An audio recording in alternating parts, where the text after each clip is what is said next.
Ladies and gentlemen, welcome to Serenity Gaming Wintersplit. We're in the second half now, and today we have a pretty interesting game coming up for us. We're going to be seeing Tejn Esport versus KMG Allstars. How are you doing today, Gaspump? I'm doing just absolutely great. Thank you very much, Litzy. Really appreciate that. We have two phenomenal teams here, of course, next to Allstars versus Tejn Esports. Really looking forward to this match, and with both teams can provide for us in the games today. So, normal best out of three, whichever gets to first is going to be all good. And so, let's look at this. So far, we have a pretty interesting lineup, mostly platinum on both sides. So, let's look at the players that we're going to be seeing today and look at what we may be seeing. If we look at the top lane, I'm seeing a lot of Fiora and Bruisers and such. What about you? You know, one of the things that I'm looking forward to seeing in these Division 2 games are very strong lane matches for the players. You know, really want to see what kind of individual skill can be brought to the table, what these players are going to be looking to do. And, you know, when you've got an environment like you have in the second division, having strong lanes is really a great move for a team looking to draft and, you know, really pick up advantages in the early game in these matches. So one interesting thing I'm going to be looking at here is Ancient Days for the side of Allstars. He's playing a lot of Braum and Pyke. Pyke is a really fun champion to watch, in my opinion. Such great plays coming out from that champion. Also, if we look at the top lane, Dunkmaster Putin, as expected, is playing a lot of Darius. So it's always interesting to see one of those in the top lane. And that's probably going to be going up against something like a Riven, which is a fairly good champion to play against a Draven, having that little bit of maneuverability and the stuns to your advantage to be able to play around his kit, which does do just an incredible amount of damage if it is lined up correctly.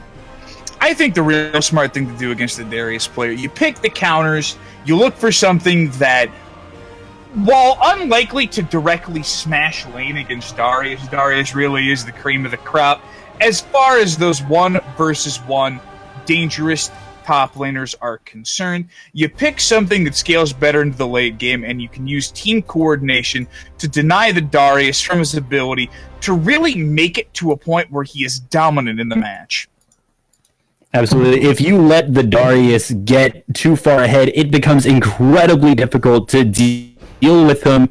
His speed and the amount of life steal that he gets from his kit can just make him so hard to kill once he gets into an enemy team, and his pull can make sure that you just can't get away, and he has that pentakill potential with his ultimate ability, so you really have to keep an eye on that. And then as far as the ADCs, probably we're going to be seeing most of the players here play more late game ADCs, but we know that's not really in the meta. So instead of seeing something like a Jinx and a Xayah, which we see them play before, we're probably going to be seeing something more early game like a Lucian.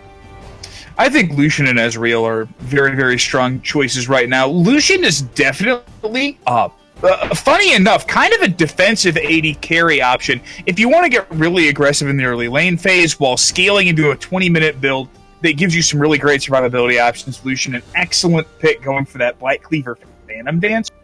Something that you see a lot for that champion and makes it very difficult for him to kill, especially if you have one or more members of a team looking to dive him. That being said, Ezreal also a very good choice, looking for those big 2-item spikes coming through, and really being once those breakpoints are met as a character. So probably from bans, what we'll be seeing, we might be seeing the Darius ban rather, from the side of Tejn wanting to get rid of Dunkmaster's big player, and maybe he knows that. Maybe he instead has been working on other things we do see, like such as the Garen. Oftentimes Darius players can pick up Garen fairly easily, So we may be seeing some of that. Look, and then as far as bans go, I wouldn't be surprised to see the Lucian get banned as well. Let's talk about the extreme mechanical skill debt required to play Garen in the top lane. You have 2.5 buttons to push? No more than 2 at the same time. It's extremely intensive being a Garen player. Absolutely, it's all about that game sense. Just like Darius. Takes so much effort to win out trades as a Darius in your lane.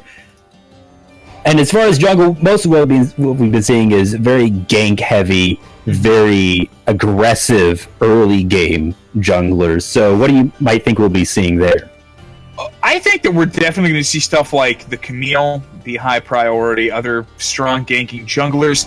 The difficulty is that you've got a pretty wide open field, and at this level of play, you're really looking at what players are comfortable on.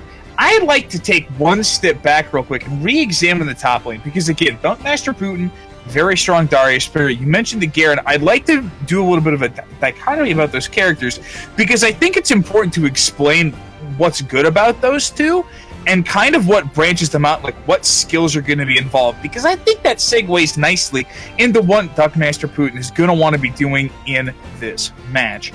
First thing I'd like to mention is that there are, of course, a number of ways to shut down Darius, and it's something that happened to him in the last set of games last week that I casted up. His opposing top laner had a difficult time kind of sussing him out, but as far as the lane 1v1 matchup goes. But then once you transitioned later on in the match, he just played very safely and used champions who actually do things past 20 minutes. And Darius was not able to get the kind of advantage to snowball to a lead. And you talk about the Garen. And one thing I'd like to mention about that as well, Garen is a champion with no mechanical skill ceiling to speak of, really.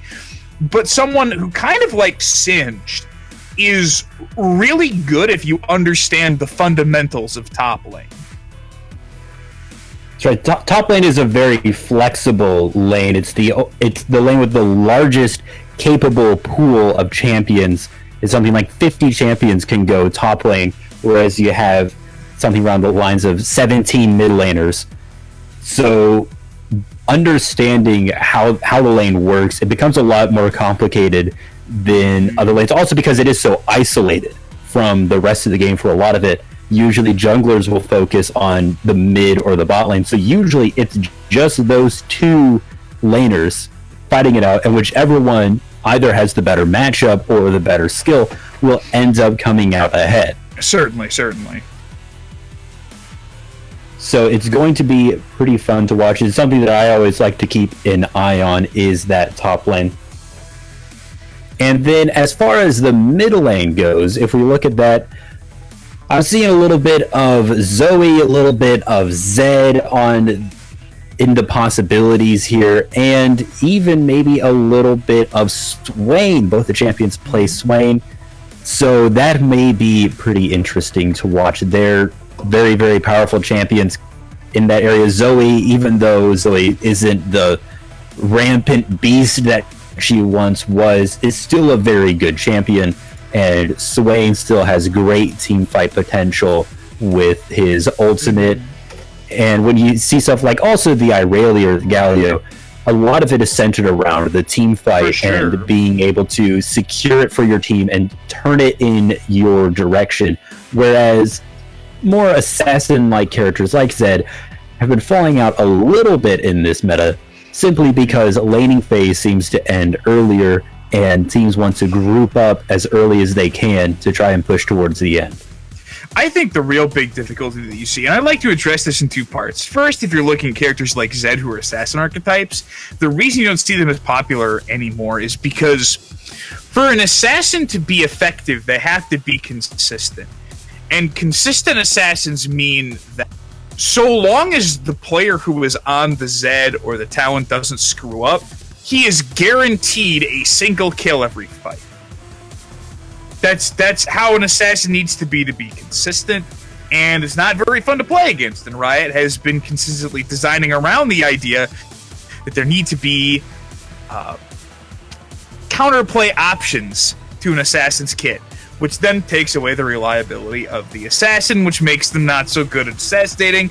So why pick them over a control mage or something with more utility options as a character? The second part that I'd like to mention is that I still do not see Zoe as a wise choice for anyone who is not a very dedicated Zoe main or really at the top of the ranked ladder in a given region. That's right, Zoe, she's a very strange character, and she does take a lot of knowledge of the game with those random item actives that she picks up. You have to understand how every single one works, and knowing how to work around the summoner spells that you pick up is a very important part of her kit in order to be able to use fully. Also, not having any mobility whatsoever, your ultimate, even though it puts you in another spot for a little bit, it brings you right back, and so you really have no way to escape besides landing your sleep. Or, zooming over those flash pickups, the situational mobility is something that paradoxically grants Zoe a lot of outplay potential without having any mobility naturally baked into her kit. It's all about being able to skillfully and quickly identify scenarios where you can use your abilities to their utmost. So we will be starting the pro draft before long. We'll be seeing if our predictions end up being truths before long. So, like I said, I'm expecting to see the Darius get banned out. And if the Darius does not get banned in the first wave of 3, then I'm expecting for Dunkmaster Putin to pick that up. I think that will be very much a linchpin in their strategy if they have that Darius there. Otherwise, I think it's going to be more focused towards their mid lane and their bot lane. But how telegraphed is that? I mean, it's one of these things where any team that really understands that KMG is going to be heavily gunning towards the Darius pick can just make choices, have their top laner pick something that's going to lose lane gracefully, not die to the Darius, outscale him after 20 minutes, and render whatever first pick or high priority pick you're going for the Darius completely worthless in the long run. It could be a little bit of a pain in their side if it ends up being something that's just very easily countered or gotten rid of in the ban phase. So here we go. We're going to be starting with KMG Allstars on the ban first. We're going to be seeing what they decide to get rid of. It looks like it's going to be the Camille ban. Not particularly surprising. Camille, extremely strong jungle option, as well as a potential pick in the top lane, landing those hook shots. A great way to set up ganks, and has a very significant amount of damage, especially once you get that Ravenous Hider in the Trinity Forest. Just an absolute deep stream. But Darius banned by Tejn, no surprise there. Absolutely. Just like we were saying, you got to research the enemy team and know what they play in this more pro scene setting that isn't something that's very easily done in normal solo queue, because you had to go to op.gg, and it's sometimes just more of a pain than it's worth. So there's going to be seeing the Tristana get taken away by Tejn, and the Cassiopeia and the Aatrox are going to be taken away by KMG Allstars. Cassiopeia, Aatrox, both very strong picks. I think wise choices for the bans from KMG Allstars. The Cassiopeia Miasma, a great option for locking down those routes in team fights. And Aatrox, of course, just an all-around strong brawler in that top lane. Tristana and Rakan, the bans coming through from the side of Tejn, and Vayne gonna be picked up. That Vayne getting the tumble buff is so huge, making her a very viable choice in lane, especially with that Braum versus 2 for the Tejn Esports bottom lane. That's right, the amount of CC that can come out from those two. Vayne does have the stun if she manages to line her shot up against a wall, and Braum has the stun as well from his passive, so that could absolutely be a very CC heavy bot lane coming out there. We're also going to be seeing the Galio and Kai'Sa get picked up by Allstars here. Galio recently did get a buff to his kit, to all of his abilities besides his ultimate were essentially decreased in cost and increased in effectiveness, which made him a much stronger mage in the mid lane, and And then we're also going to be seeing the Jarvan in the jungle, his Cataclysm being able to lock people down, and his Flag and Drag making it very easy for him to gank, makes him a very strong pick. For sure. Jarvan, a classical ganking jungler that Flag and Drag into Cataclysm, a very strong set of tools. Worth mentioning that Galio has caught a number of nerfs over about the past year, and really the buffs to him are kind of a rearrangement of power that was taken away from his ultimate, losing the damage reduction, some of the other perks from that out the window, going in favor of some more base damage to his kit. So he's more of an AP bruiser now, even more than he was before. I fully expect to see things like some of those beefier AP wave clear items coming through for him. Kha'Zix's going to be the jungle choice for the side of Tejn, of another very strong AD jungler, and someone who can kind of match up to Jarvan in the early game, especially if he manages to catch the Jarvan out. That Kha'Zix's damage is enormous. Right. The problem with Kha'Zix is that he isn't very powerful in team fights because of his passive. Makes him do more damage to people who are isolated or away from their team. So he has to choose his fights very, very carefully. And that's where a lot of map awareness, knowing where the enemy team is, if they're deciding to rotate through. And we're going to be seeing the Lucian get picked up by Tejn. Okay, I think that's almost certainly going to be a mid lane Lucian. This was an LCK counter pick in the last year. You would lock the Lucian against the Galio mid and hard punish Galio's lack of range in the matchup, and Lucian going for the very early bulky build was something that was more than capable of annihilating Galio in that 1v1. Urgot going to be the choice top lane, hovered here for KMG Allstars. See if that gets locked in. I think that would be a very solid choice, given that the Aatrox is down. It does go through. There seems to be a lot of debate in the chat of exactly where this Lucian is going to go. I guess we'll just have to find out. We're going to be seeing the Karma come in as well. So I'm thinking maybe Lucian top lane and then the Karma in the mid lane. Her Qs are very, very powerful and can do quite a bit of damage if they do land.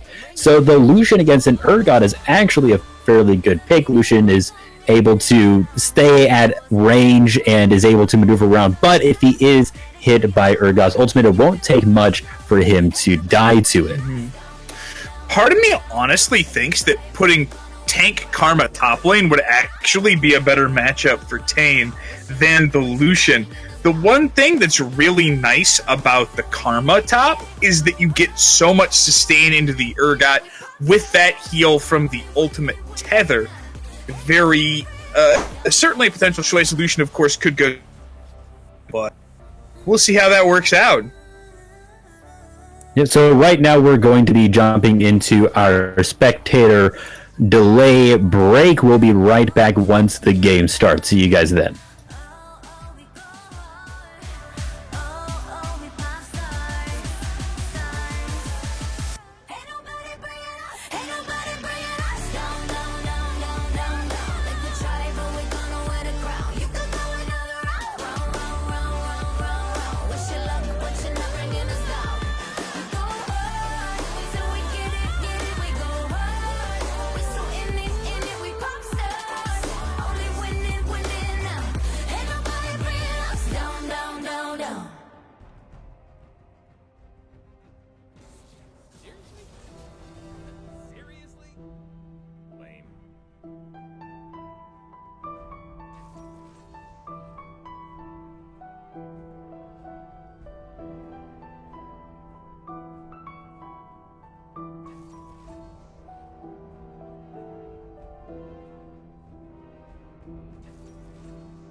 Tell me where do I go?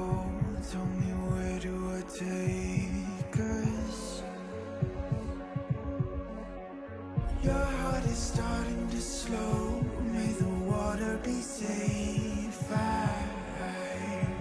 As I dive in, bloodstains washing underneath the waves.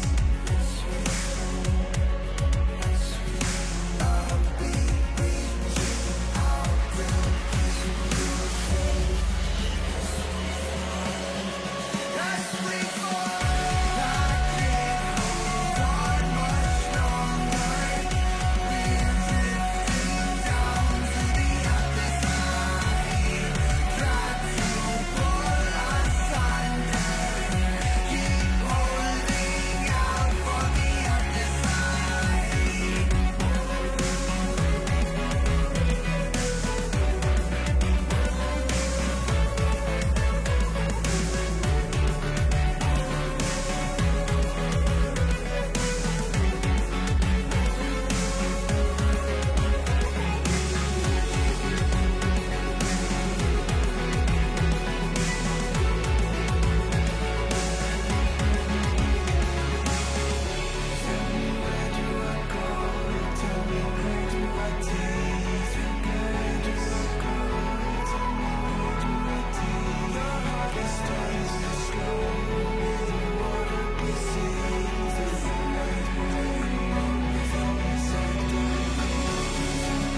the map.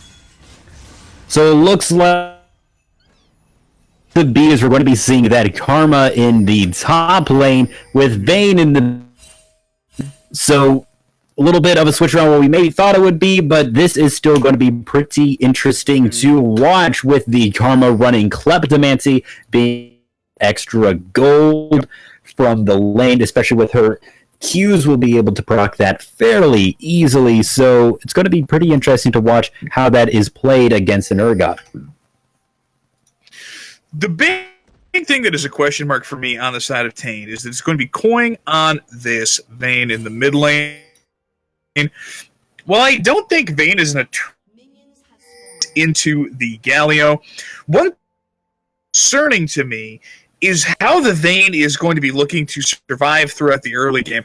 I think that Lucian has a better kit for accomplishing what they're looking to do, but I think that this may have been a compromise where you put Hikados in the bottom lane along with the Braum to really try to stick it to the Kai'Sa and the Morgana in the early game. So let's see kind of how this pans out. I still have mixed feelings compositional. One thing that is pretty useful with having the Vayne in the mid lane is being able to proc her wall stun a little bit more easily. You do have lots of geometry to work off of there. So far, this is looking fairly simple. Space Viking having to fall very, very low from the poke coming from the Vayne there. Old school guy, he's sitting there. It looks like he's going to be coming in. Right, absolutely. Level 2 Jarvan gank going to be looking for the mid lane. Vayne, of course, sniffing it out, going to be backing off. They did have that vision down by the Tribe Rushers. You can spot out the Jarvan's attempt to come on up. Very smart ward placement there from Tejn. Defensive sense. Yeah, Space Viking is getting pretty heavily punished by this lack of range in the early game. Also, with Vayne running Fleet Footwork is giving her that little bit of extra sustain from the little bit of passive heal that you get. So a lot of this is going to be a war of attrition. And if we look up at the top line... Okay, so Braum and Lucian are going to obliterate Morgana. That is the power of that 2v2 in the bottom lane. And one of the reasons why that was drafted into the Morgana and the Kai'Sa getting that classic level 2 spike, and Yakko just not respecting the amount of damage that can come out in such a massive burst. Wow, Space Viking dropped it just 100 health already. And Tejn looking so strong just 3 minutes into the game. Absolutely. The only place where they may be lacking a little bit would be in the top lane, which is still pretty even right now, but earlier Milk Enthusiast was dropping a little bit low. It's a little bit difficult for him to maneuver around these skill shots coming from Urgot there. And it looks like we're already going to be seeing the TP coming in for Space Viking, a big combo there. Coin taking a lot of damage here. J4 is there looking for the flag. There's the flash out. Kha'Zix here looking for the turn. Old school guy dropping to just a little health. One Mars attack is enough. Resurren going to be taking that first blood, and Space Viking forced the flash defensively, and a gank initiated by KMG, and things are just coming up Tejn. Absolutely, it's 0-2 already in favor of Tejn. Pretty solid start there, and is going to get him a 1.7k gold lead in just 3 minutes into the game, or rather 4 minutes now. So this is a pretty dominant start coming out from them. They seem to just have lane priority in every single lane, so that is giving Resurren time to go and get his farm and make sure that he is able to stay competitive to the Jarvan, since he was able to pick up a kill against Jarvan. That is certainly going to help. Right, and I mean, Kha'Zix does have some difficulties against the Jarvan, but it comes down to pathing and what kind of advantage you can get for yourself in Kha'Zix. Such a force to be reckoned with if he is able to get ahead. Jarvan coming up topping for the gank against Milk Enthusiast, forcing the flash out of that Karma. Going to continue to play. Oh no, Milk Enthusiast over aggressive, going to be going down there and not respecting the Urgot's flip there. That was a real questionable choice from the Karma to stick around in that circumstance. Little bit of a miscalculation there. It can put you very out of position there, end up having to walk around the Urgot, and then you just get caught by all of the different shotgun and end up dying there. That is going to be the first kill for Allstars, And Dougmaster decided to go ahead and back, but the car actually teleporting in. So, never mind. He's not going to back. He's going to have to stay and contest. An old school guy looking to run him down there. Table does have the cleanse, though. Ooh, going to be looking to dodge it. There's the flag! Or rather, just the drag part of that Dragon Strike coming through there to finish off the coin going down. Some less than judicious positioning from the solo laners of Tejn now costing them. Still have the lead, but that's getting more and more tenuous as they continue to make some mistakes in the early game. Allstars doing a great job of not giving up in any of these fights and taking it back pretty fast, bringing it to 2-2. Looks like we're going to be seeing some roaming down to the bottom lane. Right, going to be seeing that two-man, not unexpected in the slightest. Brum coming through there, does have that flush, will be able to escape there. Going to be dropping there. Kind of looking for a play that's Yakko. Dropped to half health. Teleport Urgot is going to be completed. That is a mistake. Looking for this Drake, but it is just that first. And with every member of Tejn still on the map, that is a teleport. Man. Guess you can't cancel the teleport now, huh?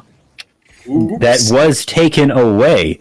So once you commit to it, you gotta think it's a good idea once you press that button. And for Dougmaster there, it may not have been. It was a pretty, let's say, optimistic idea of him being able to get in there and do some work, but now it's just going to let Milk Enthusiast get one plating off on this tower and get a little bit ahead in his farm. Is now 37 to 44 CS in the top lane. Not a huge lead, but it is going to give him a little bit of leeway in being able to roam and do some other work without having to worry. Looks like we're going to be seeing a roam to the mid lane. Coin is once again getting grabbed here, is going to eat that Urgot. Does have the cleanse, finding the damage, is going to get dragged back, but is going to get run down, and Tejn going to be going down yet again here.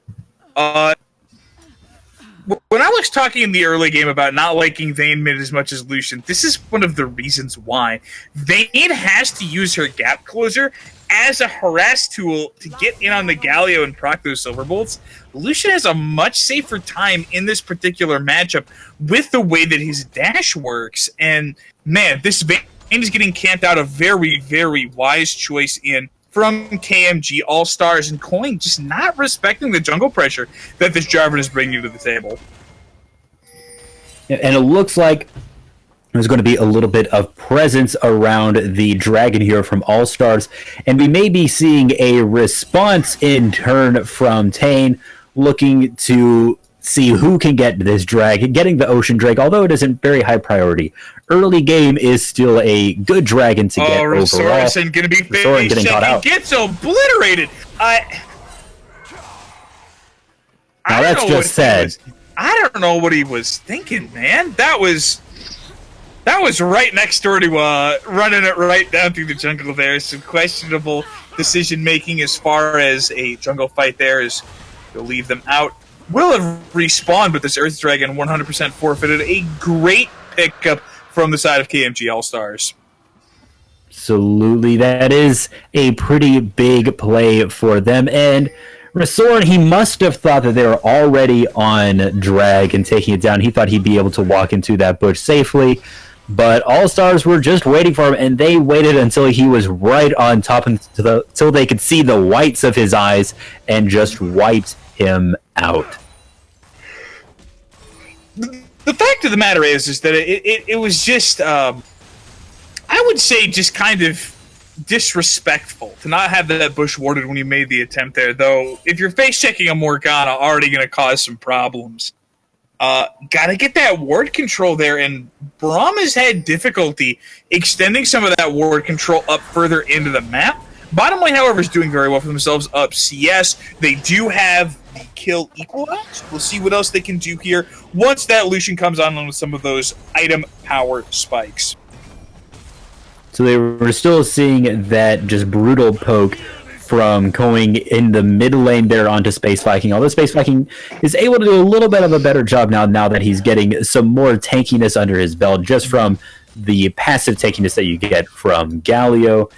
So as that evolves, we're just going to have to see how that works. And we've seen a little bit of invade from the mid lane. It seems like we might be seeing a gank there onto the top lane as Dunkmaster is chasing Milk Enthusiast. Gonna get exhausted here, but there's the Kazakhs coming for the counter gank through there. Dunkmaster Putin will get knocked down. Resource is able to pick that up. Coin forced to blow up both those summoners in the mid lane. Will be able to escape. Jarvan judiciously holding on to the Cataclysm of Space Viking, using the flash to try to make that play in the mid lane. Absolutely, and an absolute great bait and switch in the top lane from Resorin and Milk Enthusiast. And it seems like Resorin is going to decide to go for the Rift Herald, a very powerful objective in this game, able to get you lots of towers if used properly. And since the tower plating has not fallen yet, possibly a lot of gold. Right. If you can crash Shelly into the right tower, that gold is absolutely nothing to sneeze at here, and Kazakhs running it up towards the top lane could absolutely get this dropped before the Urgot has a chance to contest that. Alright, Kazakhs going to be channeling this under the tower. Alright, Shelly is there. We'll be getting that charge off straight in. Gets that first tower destruction there. Look at that gold lead. 3,000! Despite being down in kill before 12 minutes of the match. That is such a statement in terms of macro play from Tejn, and they're looking for a play in the bot lane. A lot of that is just this dominance that they have. They all have these long-range compositions that can get farm easily without being put in very precarious positions, which is allowing them to get ahead in CS and is letting them push into objectives a little bit harder. You can see that already one plating has fallen in the bot lane and a whole tower gone in the top lane, and all of those were platings gone, so that was quite a bit of gold there for the side of Tejn. Karma coming back to lane already with the completed Frozen Fist. That is such a good item against the Urgot. That armor, very, very effective. The cooldown reduction in mana as well as those empowered auto attacks, just very useful for the Karma in that 1-versus-1 matchup. And the Kazakhs, although it doesn't really seem to be paying off a whole lot quite yet, could still be very, very good. We saw a little bit of engage there in the bot lane, but a good black shield from Yako, making sure to keep his ADC alive. And as far as that, it seems like we're going to be getting a roam through the river towards mid lane, but he's backing off. That's going to be the damage into Hakato. That's going to be the ultimate coming down from the Braum. Will get rooted by that black shield. Here comes the calling. It'll be enough. Here's the trade through. Kazakhs is there looking for more. Aicho going to get that Predator ultimate off there. Will not be able to escape those Space Viking 1-versus-1 versus. Here is that ultimate from the Vaden. Coin takes the kill. Tejn takes the fight and everything across the map. The only one who didn't die on the side of Allstar was Dunkmaster, just staying in the top lane, trying to push in that tower a little bit, get a little bit of farm, and try to get just a few platings before it falls. But it seems like we're going to be seeing the bot tower falling on the side of Allstars for Tejn. Absolute dominance in the lane so far. That's going to be 2 towers down to none. Right, and the tower platings will fall, and that'll be an easy second tower in the bot lane. Van, of course, able to pick up 160 extra gold, courtesy of that third plate in the mid lane. Breaking out the dinner dishes there. Milk Enthusiast is here on the Karma, though, looking to ward off this play. Flag and drag is up from the Jarvan. The Cataclysm is down. That's going to be an easy dragon taken. Tejn just taking over the map here in this mid game. Things looking real rough for KMG. Now they are even on the drags. They have made up for their earlier blunder with contesting the drag, with being able to even that up a little bit, and with their dominance in the rest of the map, this is definitely looking in their favor. Ooh, that's going to be the root coming in onto the Karma. Does have no ultimate available yet. Here's Galio looking for the play. Karma in trouble. Does have the flash. It's going to be the ult coming back up. The binding comes just short. And Milk Enthusiast escapes barely with his life.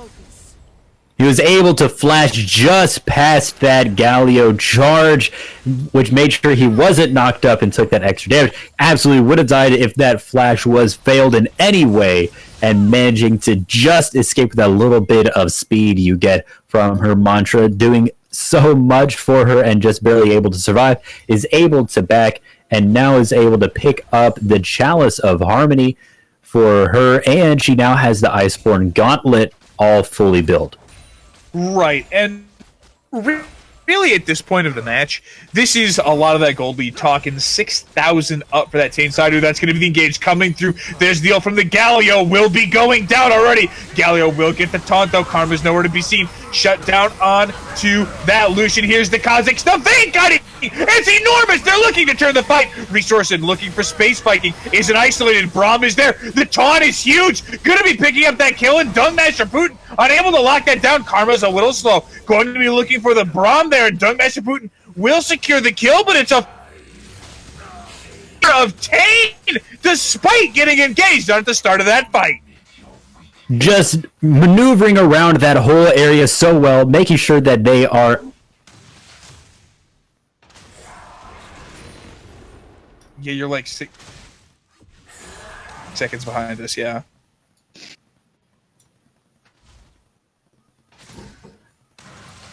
So with that, they're able to just move around the Galio ultimate. Although a lot of them were hit by it, they managed to get around it overall very, very well. And the turnaround with Kazakhs being able to come in from the mid lane and jump right into the middle of everybody and take out the few who were still low health ended up being just enough for them to win that fight overall. Right, and that was in a 5 versus 4 in favor of KMG Allstars, and they just could not secure the fight there. Tejn playing that very, very well. Really off the back of some great kiting by the AD carry members there. Hekatos did get locked down, but Coin did a great job of kiting around that fight, and with double Blade of the Ruin King AD carries, these tanky members are getting eviscerated on KMG. If we look at Resource, and he is saying so far behind the enemy team, just looking for one person to decide to walk into the jungle on their own, and he will be able to do so much damage to him, or he might just wait until the team fight starts under tower. For now, looks like Allstar is going to be holding a pretty strong defense here, just focusing on clearing the waves. But now Old School Guy getting caught out. Yeah, it gets found by the Kazakhs there and dropped to just a sliver of health. This is going to really help with the continued siege efforts in the mid lane here. Getting that tower down going to be very important for the overall map control and Tejn's ability to close out this game in a clean manner. Worth mentioning, Space Viking does not have that flash, and Tejn knows that it should be safe to get the rest of that tower, and they do. That's a third tower down and a 7,000 gold lead for the side of Tejn before the 20-minute mark of this game even pops. It's going to be pretty difficult for All-Stars to come back from this. They don't really have a lot of a quote-unquote turnaround composition. The biggest scaling they could get from this would be from the Kai'Sa, but with the composition that Tejn has, it does a good job of making sure that Kai'Sa isn't able to do so much, even if she were to get incredibly fed. Just with everyone being ADCs, being able to keep good distance from her will definitely help them quite a bit. It seems like we're going to be having a little bit of aggression from these teams as they gather around this Infernal Drake that's going to be coming up in just 15 seconds. Both teams are wanting to make sure that they have the vision over it to make sure that they have the advantage if they decide to take it. See, the real difficulty in this match is that Kai'Sa is going to need at least 3 items where she can really do anything as an AD carry in this game with the build that she's running with, whereas both Vayne and Lucian are effective right now at 20 minutes, and that makes this more or less a game with 2 threats versus 4, and here we have the engage from the Galio. Will only find the Braum, looking through the damage into Lucian, dropping those auto attacks, Space Viking going off to the side. Will find that Kazakh's going to be looking to escape, and that's Yako dropping for the sins of his team. It's Dungmaster Putin next. That's Aicho next, but he's the last man alive. A quadra kill for Vayne, and the ace coming through for Tejn.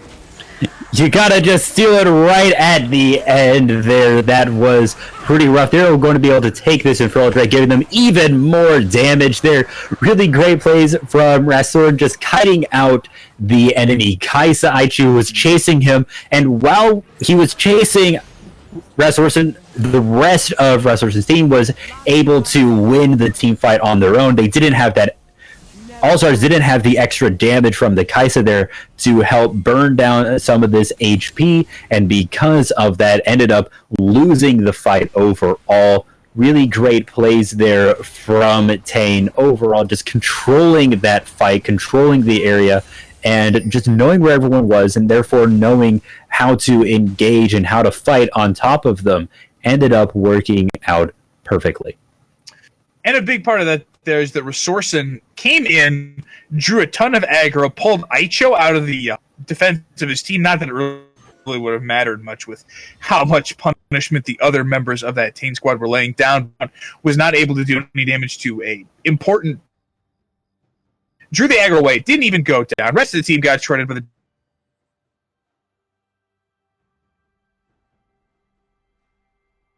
game that's all but over here, as Tejn has already completed that Ginsu's Rage Blade and the Zeal on top of that Blade of the Ruin King. You have to have a fairly specific composition in order to counter Vayne. You need some good gap closers. You need a lot of really good CC if you're going to want to catch her out and kill her. Otherwise, she's just going to deal so much damage, and it's going to be pretty much impossible to 1v1 her. Seems like a lot of aggression coming out from between these two teams, as we may be seeing another fight. Right. The real difficulty here is that you have a Vayne who was allowed to take cleanse in this game without being as fully punished as you might have liked in this matchup with that mid lane there. German will be able to secure his own blue buff for what it's worth there. But the real trick here is that you have to be able to lock down the Vayne. But in a composition that already has multiple other threats, you are going to get a decent queue across the team, but they're just fishing for a pick here on the side of Tejn. Now, a lot of this is just finding one little mistake to engage on top of these fights right near River, right at Baron. Can be a lot of that. It's just poking out and seeing if you can find one good opportunity. If both teams play it well, this is oftentimes how it ends up. Both teams backing off and staying away and maybe trying to decide another place to go and going rather, just barely managing to dodge the binding from Morgana there with a well-placed somersault.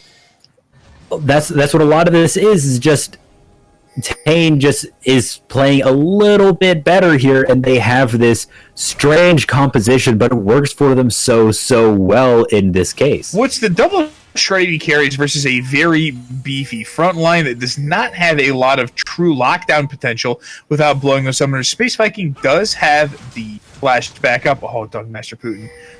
Down to about 60% there. Space Viking looking to get run down there. Will be forced to flash defensively. This is a big opportunity here. Kha'Zix coming back from base will be looking to start up this. Oh, look at how fast. So now that he is back, that is going to be going very fast. It is already down to half health, but Allstars know it is happening, so they may be getting on top of this. No, Kha'Zix will be able to secure. That's going to be over the wall there. Vayne will drop before the damage comes through. No, Vayne is still alive. It was Milk Enthusiast who fell. It's only Dugmaster Darius left. Resourcing is there, and Coin gets the kill. 5 for 2 in Baron buff in favor of Tejn. So now they have Baron buff on 3 of their players. They are going to be able to push in and do quite a lot of damage to this tower. They may be able to take inhibitor before really being contested here. The wave was definitely in their favor. They didn't have to push it very far in order to get it underneath the tower. They're dealing just so much damage to it there, and they are going to be able to take out inhibitor as they do. And if we also look at the bottom turret, it is pretty low as well, and it looks like Resorson and Coing are going to be looking to head down there and finish up that tower, and then they're going to be looking at the drag. It's going to be another Infernal Drake just coming up in 25 seconds, and if they manage to pick that up, it will give them so even more teamfight potential with just that extra damage there. Always a good dragon to get. always very high priority. I mean, all the dragons at this point, I'd say besides Cloud Drake, would be ones that you want to make sure that you can get. Cloud Drake is more powerful in the early game, but even so, having that extra movement speed is nothing to scoff at. I'll say that really at this point another Infernal Drake is more or less just adding insult to injury here. You're looking at a 14,000 gold lead at 25 minutes. Tejn has their hands around KMG's throat, and they are not letting up. Just absolutely suffocating this squad, and it's going to take more than just a miracle for this squad to come back in with how far they are behind at just this point. I think so, unless just Tejn makes horrible mistakes. It seems like this game is going to be in the favor of Tejn, and it made us have to look at the second game. Master Putin just took 60% of his health bar from 3 auto attacks from the Vayne. That's how Vayne works. That passive is essentially a built-in press the attack, and just deals so much damage, especially when you have the attack speed now from that Gwynsu's is able to proc it very, very quickly. Alright, so Space Viking dropped the half by the Lucian, goes in, takes the punishment, the culling comes down. That's a dead Galio. They do get the root onto the Braum. Gonna be maybe looking for the turnaround, but they just don't have any gold or any power. Double wave of minions coming through. You still have that Baron buff. This will almost certainly be the close, going in favor of Tejn Esports. There's one last chance, one last try. Master Putin goes in. 1 down, 2 down. Here comes the third Icho. No chance to escape. That's the full ace. And an assured victory for Tejn in this first game of the best of 3. So that was a pretty dominant game from the side of Tejn, although it was fairly close at the beginning for a little bit. They ended the game 9 kills to 26. 1,000 gold. Dominance coming out from them. So this is going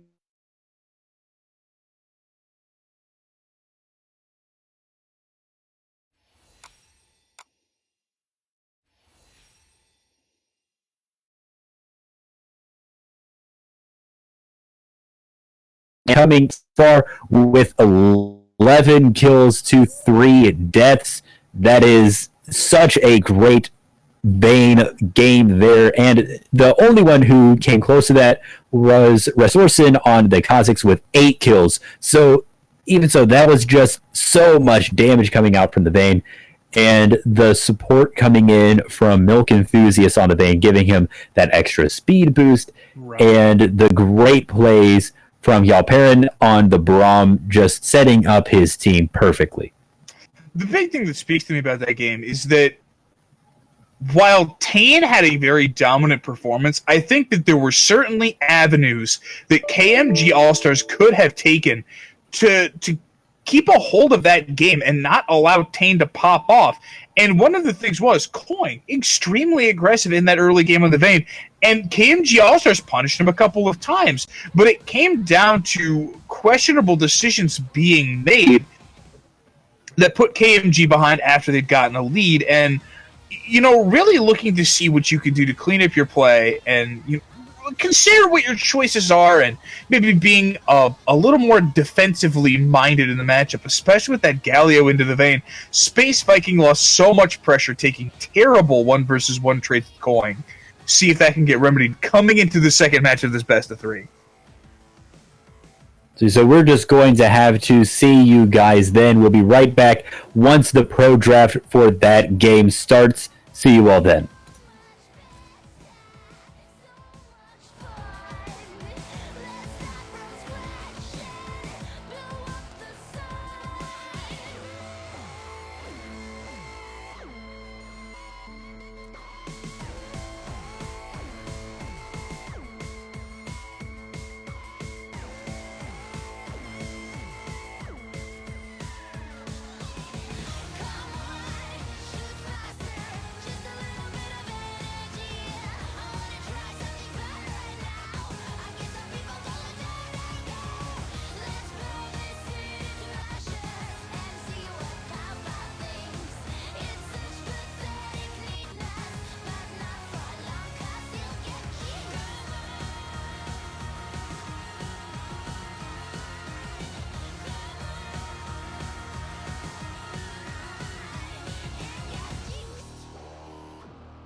All right, welcome back, everyone. We're here for the second pick and ban phase of this series. It's Tejn Esports now on the blue side versus KMG Allstars on the red.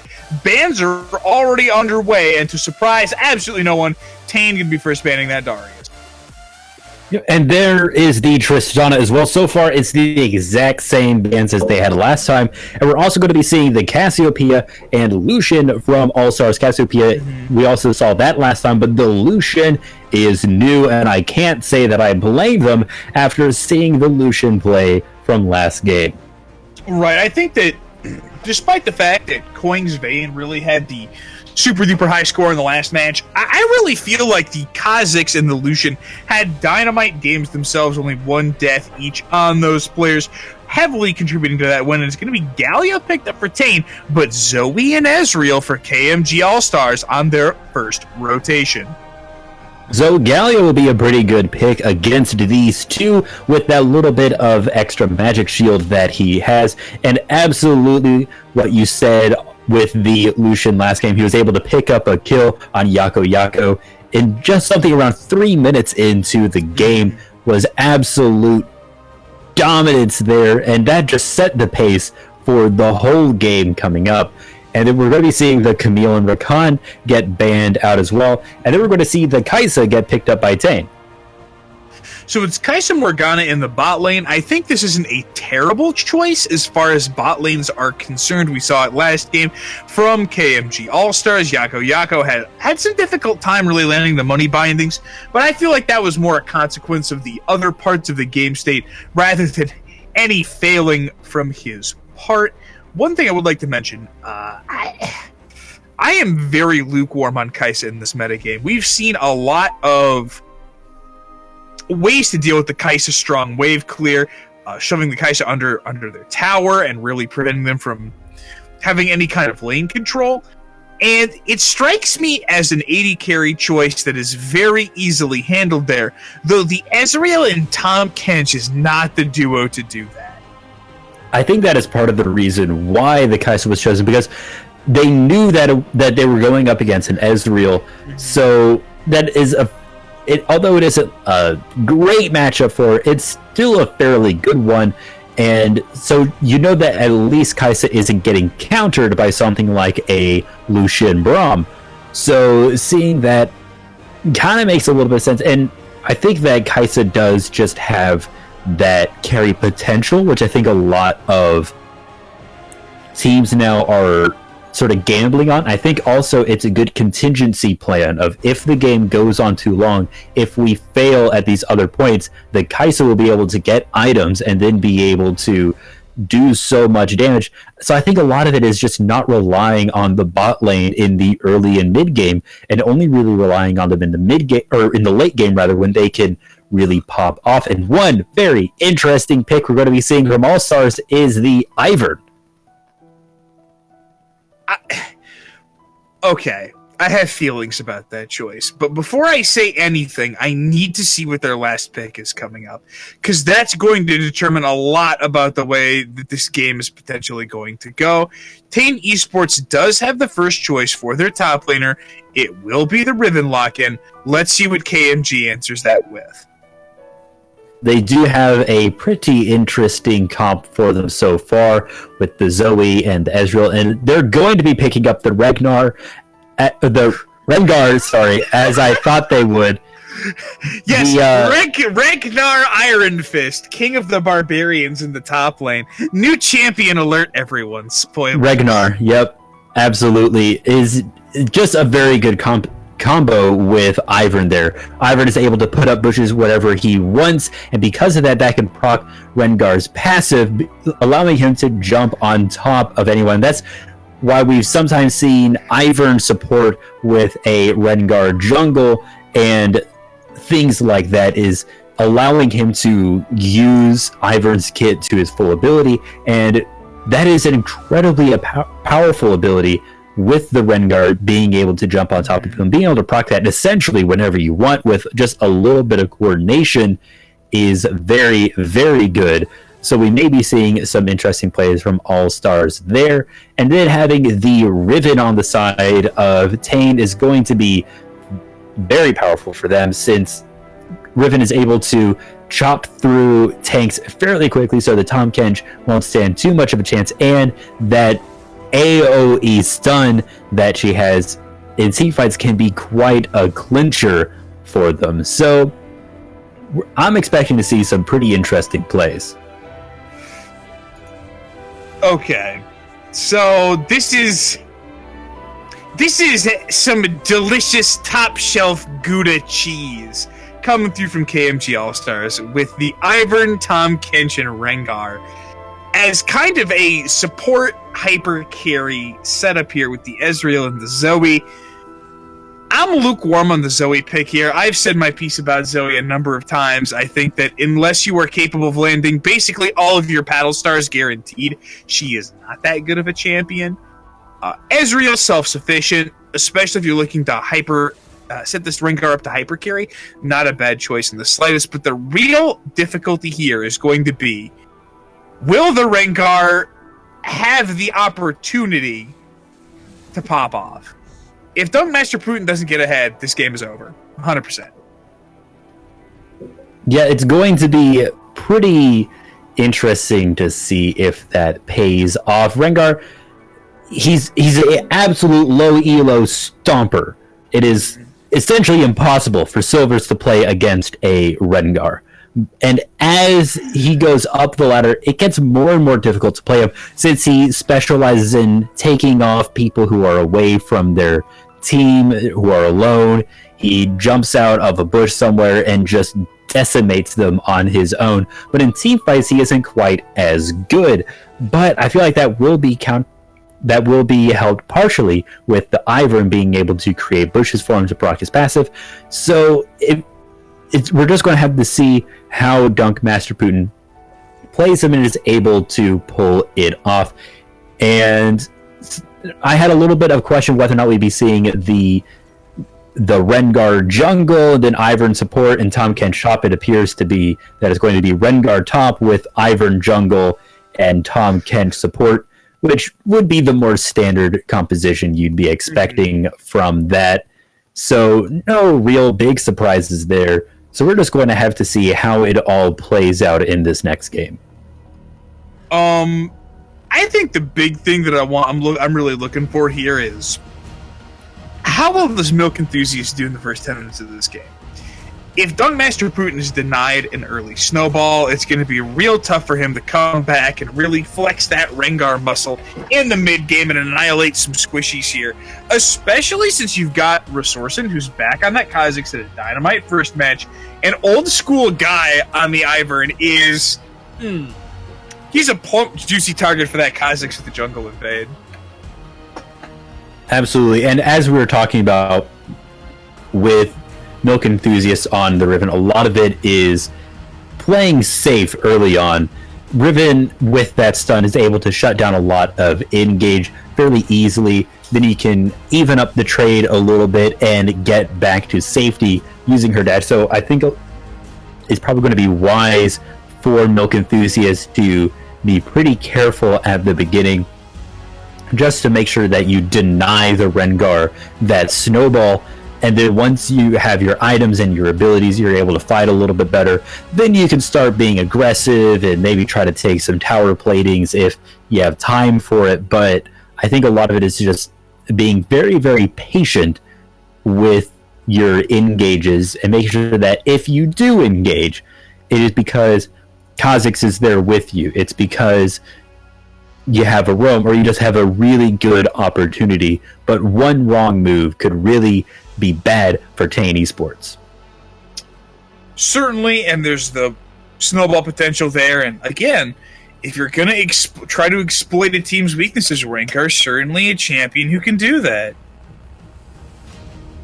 A lot of play around this level is capitalizing on mistakes that the enemy makes, recognizing them, calling them out, and having a team that can execute on top of it. And this whole composition is a composition that can execute on top of it. You have the root from the Ivern, the sleep from the Zoe, and then that can secure so much damage for Ezreal and Rengar.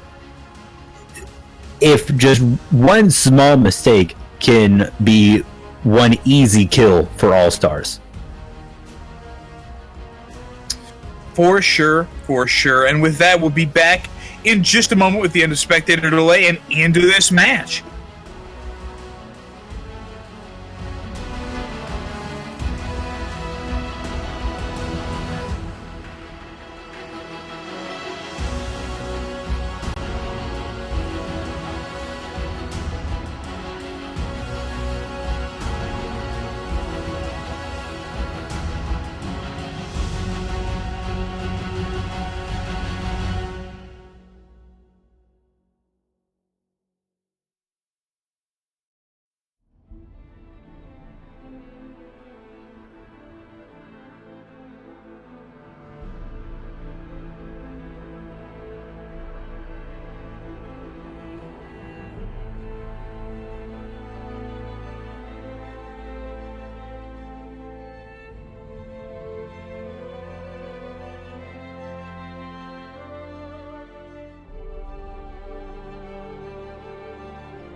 All right, we are.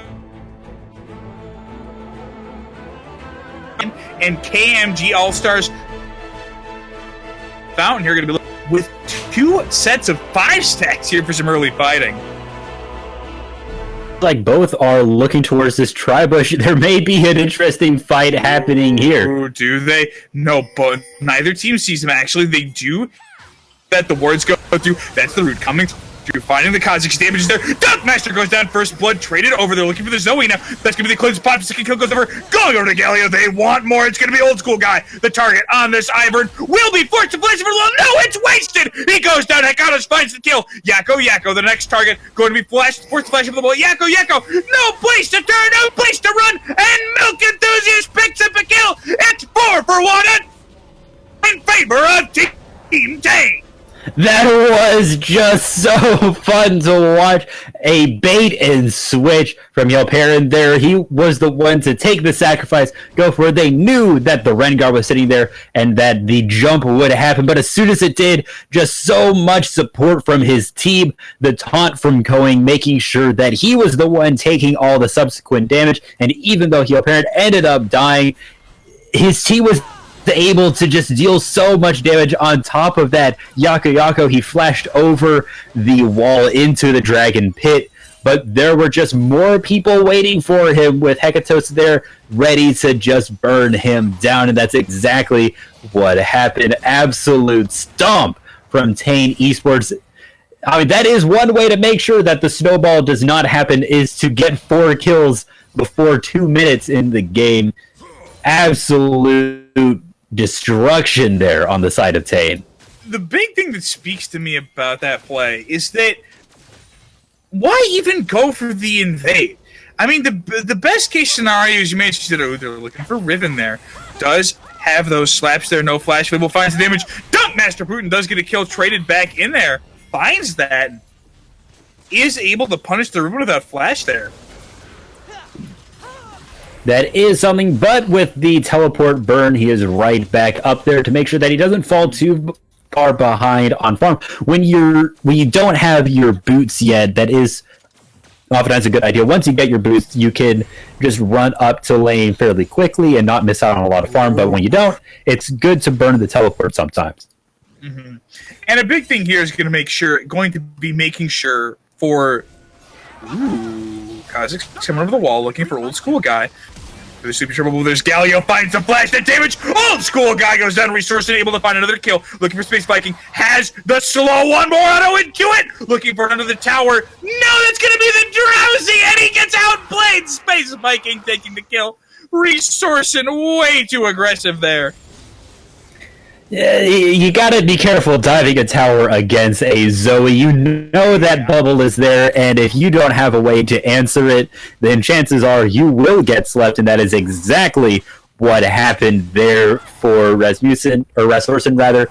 Just, that is a sad thing to see. If Going maybe had his Q up and was able to deal just a little bit more damage, that could have been a kill on Space Viking, but he's going to get away. Looking for the 1 versus 1 here. Is going to roar back some of that health. Dunkmaster Putin taking a pretty good trade there. Ezreal is eating all of these bindings. Like, got his spoon in a big bowl full of dark bindings. It's Saturday morning breakfast, baby. Gimme. Well, it's not morning for the people who are playing right now, though it may be for us here in the U.S. So, cereal is an anytime food. Changed my mind. You're not really wrong. All right, Space Viking does get double buffs off that Kha'Zix, which is going to make this lane much more difficult for Coin, despite the early advantages he got there. So that's going to be a bit of a rough one. Have to wait for those to time on out. Oh, nope, he's still going for the play. Finds it, does. The cleanse is slept there. Oh, that red buff healing is very significant, as is the damage over time burn. Resource and looking for the Ivern. No team around there. Has the leap. One more auto does it. And Resource and punishing that Ivern just for existing. Yeah, Ivern is not a very good solo fighter there. He isn't really able to really just fight anybody on his own. He has to have his team there, and Kha'Zix specializes in fighting people on his own whenever they are alone, and because of that was able to do great, but he's going to get caught by the Drowsy, and Yakko's there. Looks to go over the wall, doesn't have the Galio there, and but it's a binding landing onto the Ezreal. Tomkins does have that eat, so they will be able to escape unscathed.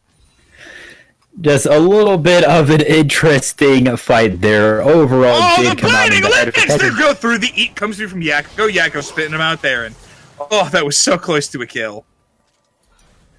It was something that resourced. If he had just, if it wasn't a Tom Kench support, then Akio would have died, because the only one who could have protected him from that is a Tom Kench with that eat. So I'm sure Resourced is a little bit sad that he wasn't able to pick up anything there, but that's just how it is sometimes. So far, it seems like Tejn Esport is able to secure pretty good leads in all the lanes and good lane dominance, pushing up under the towers in all the lanes so far. So far, no platings are going to be falling, although bot tower is pretty close. Right, and I mean, they're going to be able to get this plating here. That's a redemption coming down. We'll get that heal. Ooh, looking for the Galio through. We'll get the pop-up there, looking for that Tom Kench. It's a dive coming through, looking for the pop-up. They're trading aggro expertly. Aicho on the other side, looking for it. Oh, no! Hikados takes the tower shot. That's a binding landing. Wow, the pop comes through. They get both kills. Tejn once again off to a dynamite start, 8-3. 2,500 gold up at the 7-minute mark, and things looking real desperate already for KMG. Old school guy thought maybe he'd be able to land one route and stop it back there, but he was not able to. And even if he had, chances are not much would have come from it, since he does not have Daisy available, and that is going to be a lot of damage on the bottom tower there for Tejn Esports, and overall a very good tower fight. Just that one last binding and a well-placed Q is going to be all Hekatos needs to pull ahead by quite a bit, and that's going to be 8 kills to 3 in favor of Tejn.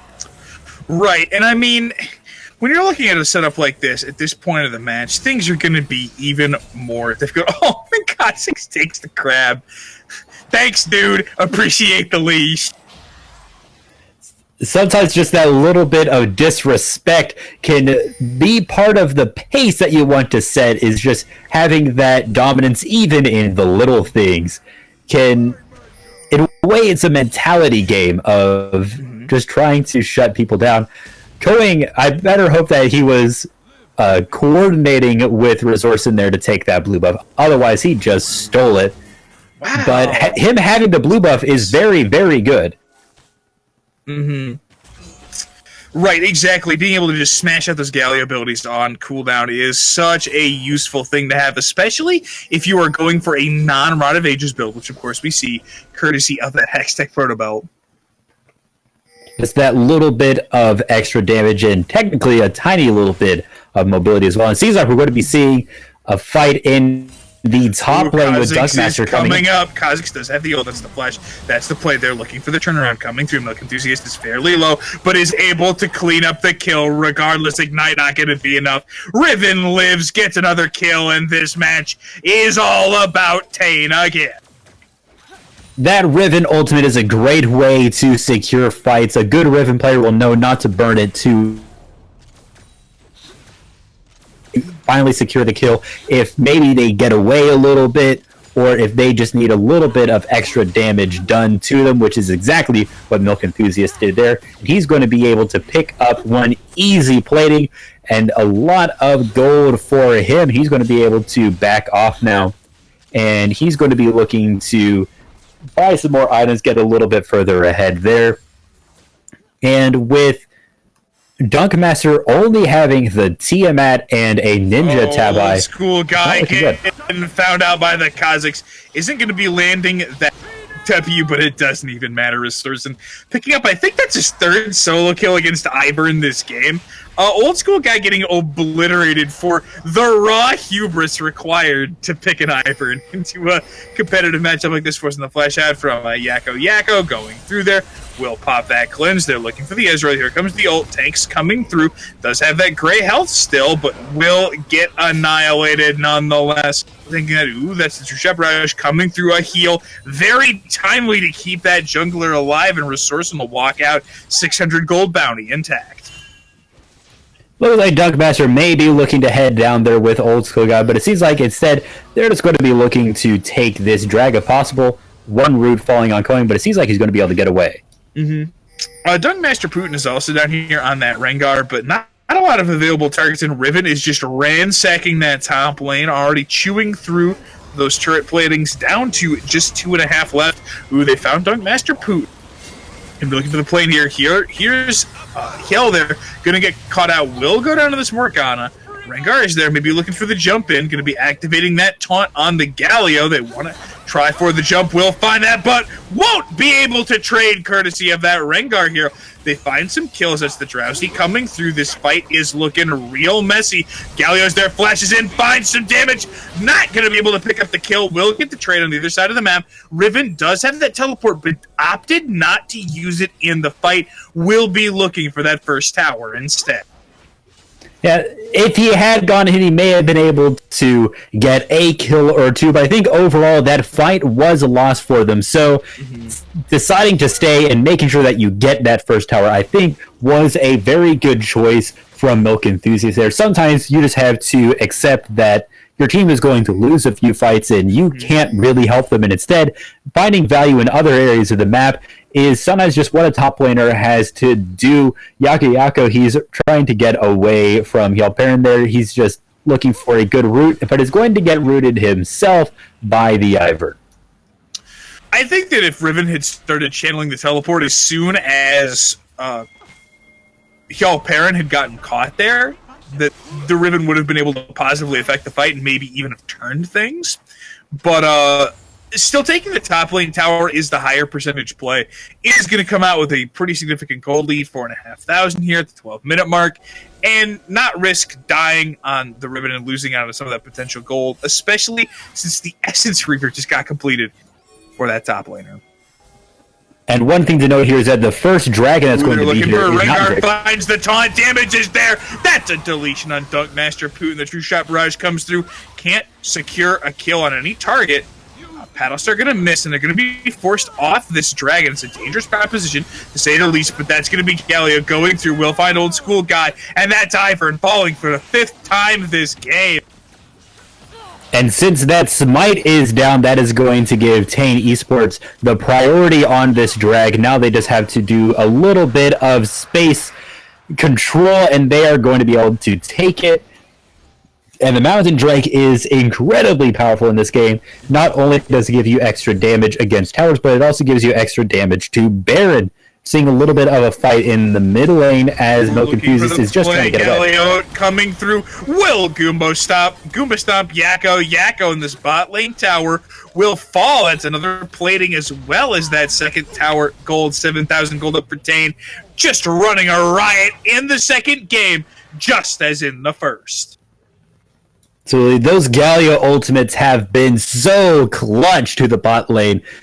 His bot lane engaging when they know that he is in range, and as soon as the fight seems to be turning in one direction, that ultimate is able to turn it in the favor of Tejn Esports there, which is just working out so well for him. Right now it seems like we're getting a little bit of focus on the Herald here, while the Ivern's ability to put bushes is making sure that they have essentially a wall of vision blocking. They're looking for the play here. That's going to be the Hourglass. Galio is coming on up, goes over the wall, but here's Resourcing. They find the kill. It's a trade, but Galio is here. Space Viking going to get caught out. That's a 2-for-1 so far. That's the killer instinct from the Kaisa. Running Old School Guy down. Those auto attacks are raining through. A Kathian shield. A Kathian rain. Finding the damage. One more auto. Hakados closes out the kill against Old School Guy. Another pickup for Tejn, 18-7. Gold lead ballooning, and Tejn in prime position to take this match.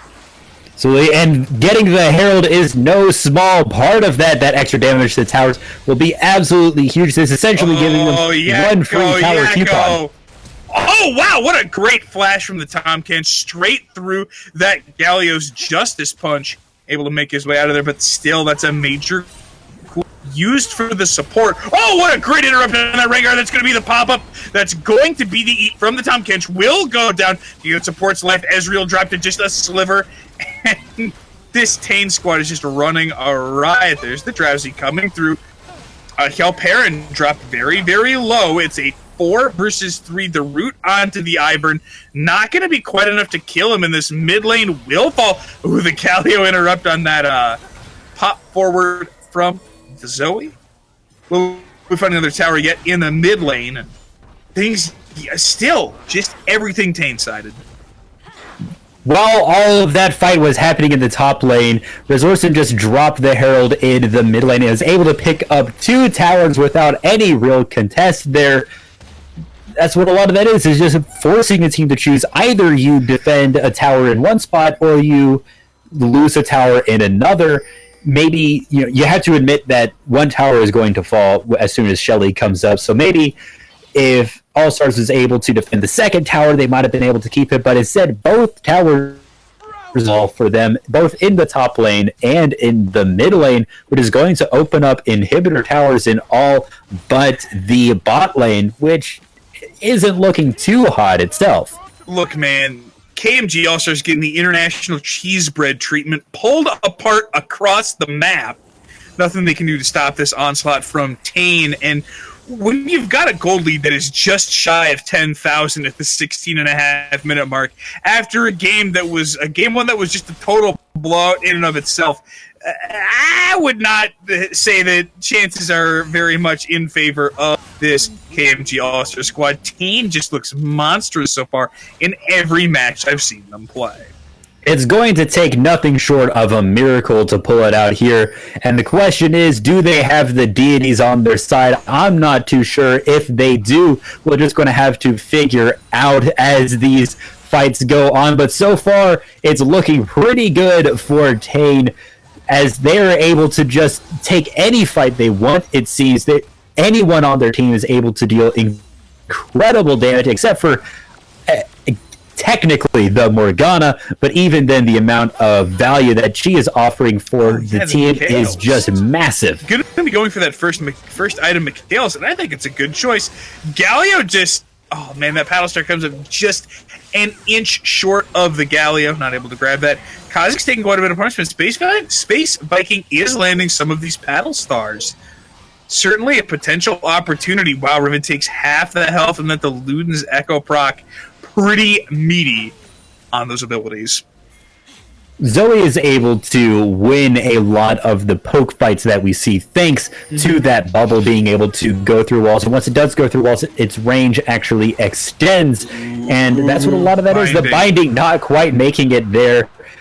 Coing was looking for a possible fight there, maybe one good pick, but it's not going to be quite realized there. Right, exactly. And despite this massive gold disadvantage, there's still that looming threat of the Zoe landing the miracle paddle star or sleep to blow up a priority member of that team, and suddenly that's a lot of that gold advantage missing. But Baron is spawning in another minute and change, and I think that's going to be where we see Tejn close this match out. Absolutely, they have such priority. Rengar, they're looking for this. That's going to be an easy pickup onto Dunkmaster. March towards this tower, and their 6th tower up. And that is going to give them even more map control, which when the Baron comes up and is going to be a huge boon to them, because they will have just the space to work in and that little bit of vision to know if Allstars want to contest it.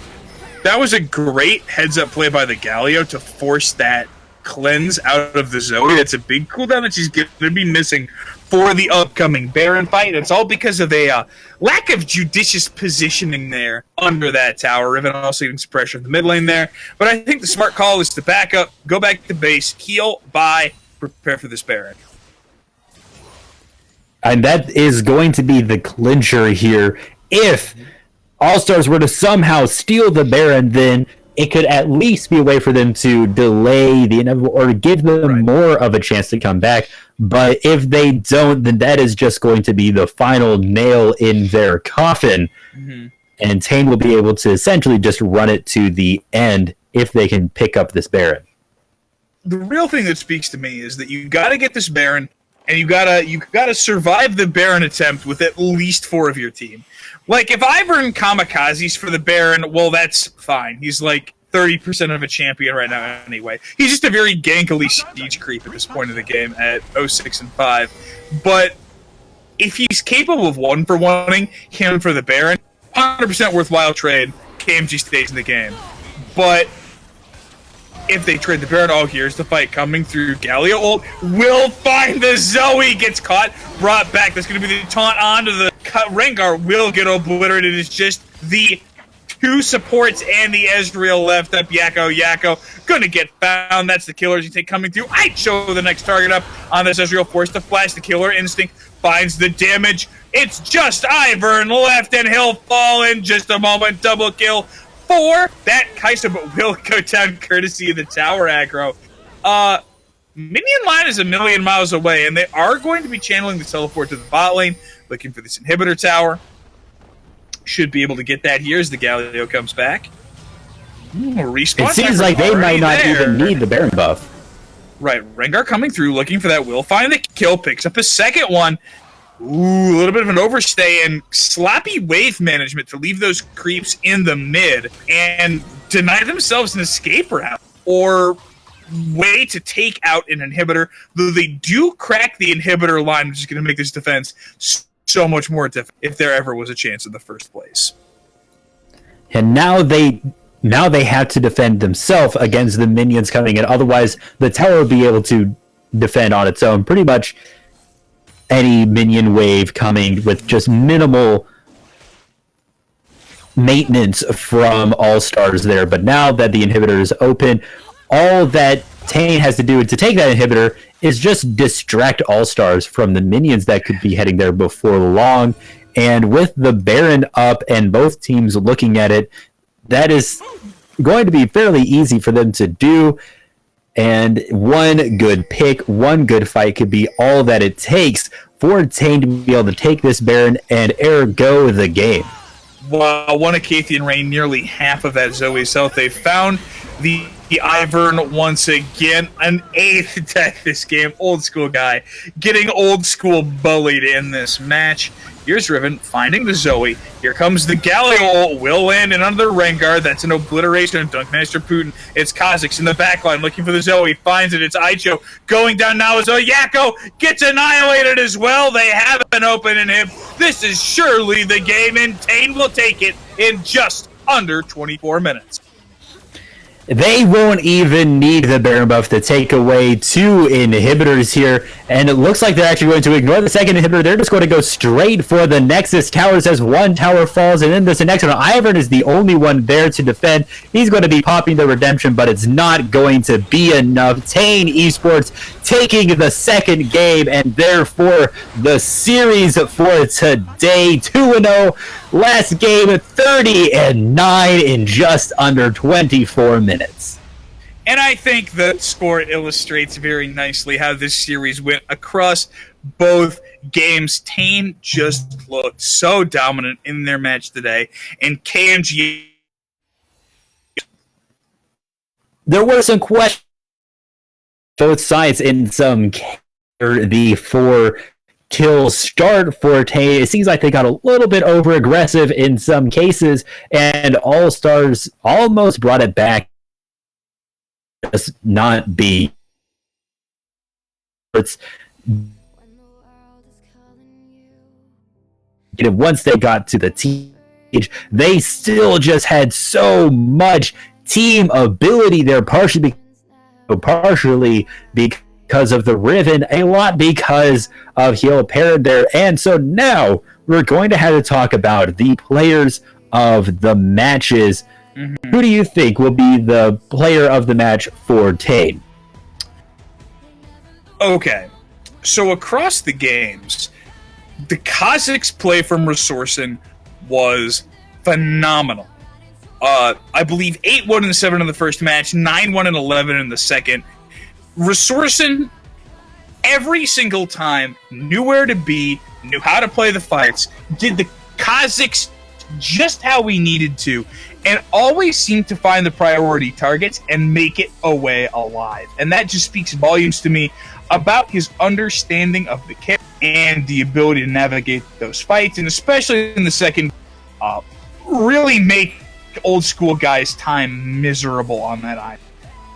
Although he did face check that bush with 4 people in it, I will have to agree that he was incredibly good there.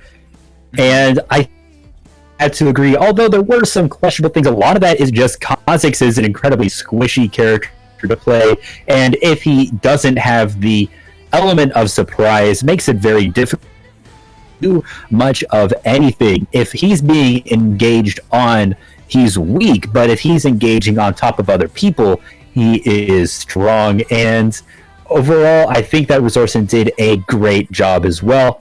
And if we talk about the other team, Allstars, who do you think is their player of the match? That's a tough one. I think Aicho probably had the best performance across the series. Dunk Master Putin had some good moments. Questionable decision making throughout the series really kind of cost that one for me in my mind. So I really think that Aicho was the standout rock throughout the 2 matches. I think that definitely Aicho, but also Space Viking, although lost pretty hard in the first matchup. That is just a hard matchup to win, playing Galio against a Vayne. And I think in the second game was able to get a lot of decent paddle stars and trouble bubbles there to try and create opportunities for his team, some of which they were able to get on top of. I'm going to have to give it to Space Viking for it, even though the first game performance was fairly mostly due to the fact that he was going up against Cohen, playing such a dominant game. For sure. And with that, I mean, we're getting close to the end of our series. Thank you so much, everyone, for tuning in this evening for the games. Really appreciate that. I've been Caspo. And I have been the Litzy. Thank you guys for tuning in.